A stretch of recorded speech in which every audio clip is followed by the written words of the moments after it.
नमस्कार।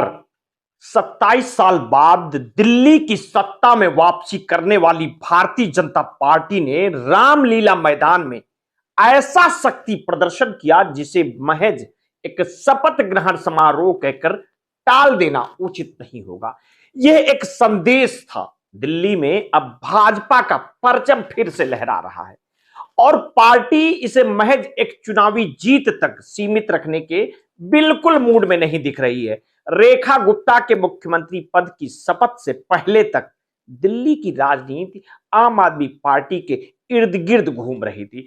पिछले एक दशक में अरविंद केजरीवाल ने दिल्ली में भाजपा को किनारे करने में कोई कसर नहीं छोड़ी, लेकिन हाल में हुए चुनाव के नतीजे कुछ और ही कहानी कह रहे हैं। भाजपा को सत्ता तक पहुंचाने में कई समीकरणों की भूमिका रही और इन्हीं समीकरणों को साधने के लिए शपथ ग्रहण समारोह एक बड़ा मंच बन गया।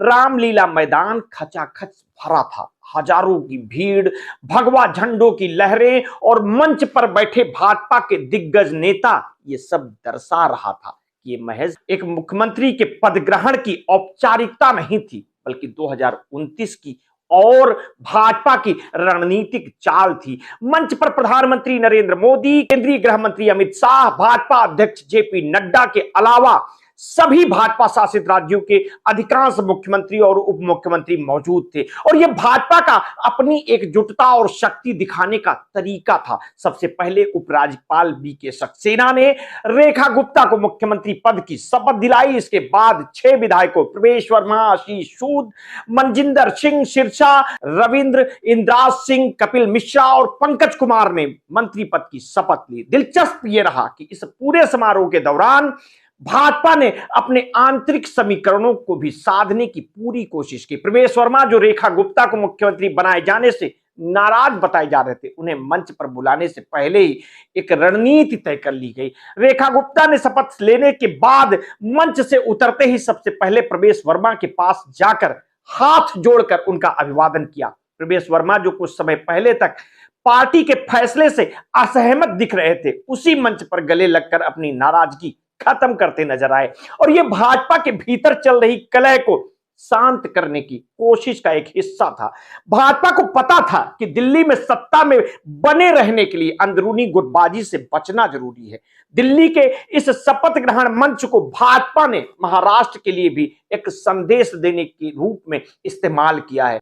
महाराष्ट्र के मुख्यमंत्री और उप मुख्यमंत्री भी पहुंचे हुए थे। यह इसलिए महत्वपूर्ण था क्योंकि हाल ही में महाराष्ट्र की राजनीति में भाजपा शिंदे गुट के बीच तल्खियां बढ़ती नजर आ रही थी। शिंदे, जो कुछ समय से फडणवीस से दूरी बनाए हुए थे, इस समारोह में दोनों एक साथ बैठे और हंसी मजाक करते नजर आए और यह भाजपा के लिए एक संकेत था कि महाराष्ट्र में सब कुछ ठीक करने की कोशिश की जा रही है। दिल्ली में रेखा गुप्ता की जीत के कई मायने हैं। एक तरफ ये भाजपा की 27 साल बाद सत्ता में वापसी का प्रतीक है, तो दूसरी तरफ ये महिला नेतृत्व को आगे बढ़ाने का एक बड़ा उदाहरण भी है। रेखा गुप्ता दिल्ली की चौथी महिला मुख्यमंत्री बनी हैं।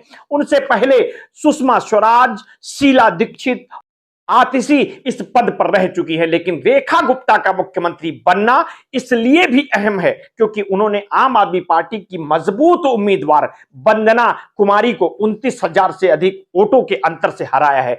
इस जीत का भाजपा के लिए एक और खास मतलब है। पिछले कुछ वर्षों में आम आदमी पार्टी ने दिल्ली में भाजपा को लगभग अप्रासंगिक बना दिया था। विधानसभा चुनाव में लगातार भाजपा हार पिछड़ती जा रही थी, लेकिन लोकसभा चुनाव में उसका प्रदर्शन बेहतर रहा। 2024 के चुनाव में भाजपा ने यह साबित कर दिया कि वो दिल्ली में अभी भी मजबूत है। अब सवाल यह है कि भाजपा क्या इस सत्ता को 2029 तक बरकरार रख पाएगी।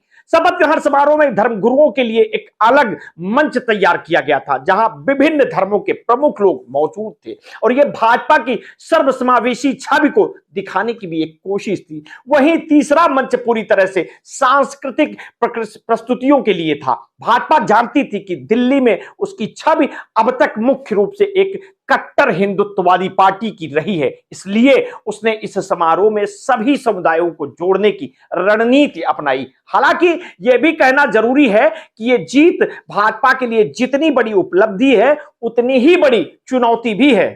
दिल्ली की राजनीति आम आदमी पार्टी के दौर में मुफ्त योजनाओं और वादों पर केंद्रित रही है। भाजपा के लिए सबसे बड़ी चुनौती यही होगी कि वो आम आदमी पार्टी की लोकप्रिय योजनाओं का कैसे मुकाबला करेगी। क्या भाजपा भी मुफ्त योजनाओं की राह पकड़ेगी या फिर वो एक नए मॉडल के साथ आगे बढ़ेगी। इसके अलावा भाजपा को अपनी अंदरूनी राजनीति को भी संभालना होगा। दिल्ली इकाई में अभी भी कई ऐसे नेता जो खुद को मुख्यमंत्री पद के लिए योग्य मानते थे। रेखा गुप्ता को शीर्ष नेतृत्व की पसंद बताया जा रहा है, लेकिन यह देखना होगा कि क्या उन्हें पूरी पार्टी का समर्थन मिलता है या नहीं। दिल्ली में इस सरकार के सामने कई चुनौतियां हैं। ट्रैफिक जाम, प्रदूषण, जल संकट और अवैध निर्माण जैसे मुद्दे वर्षों से ज्यों के त्यों बने हुए हैं। भाजपा ने इन मुद्दों को हल करने के लिए क्या रणनीति बनाई है, यह देखने वाली बात होगी। आगे मिलते हैं किसी नेक्स्ट स्टोरी के साथ। आपने अगर अभी तक हमारे चैनल को सब्सक्राइब नहीं किया है, तत्काल कर लीजिए, बेल आइकन दबाना बिल्कुल ना भूलिए। अपने स्वास्थ्य के प्रति सचेत रहिए, सजग रहिए, अपना ध्यान रखिए। बहुत बहुत धन्यवाद।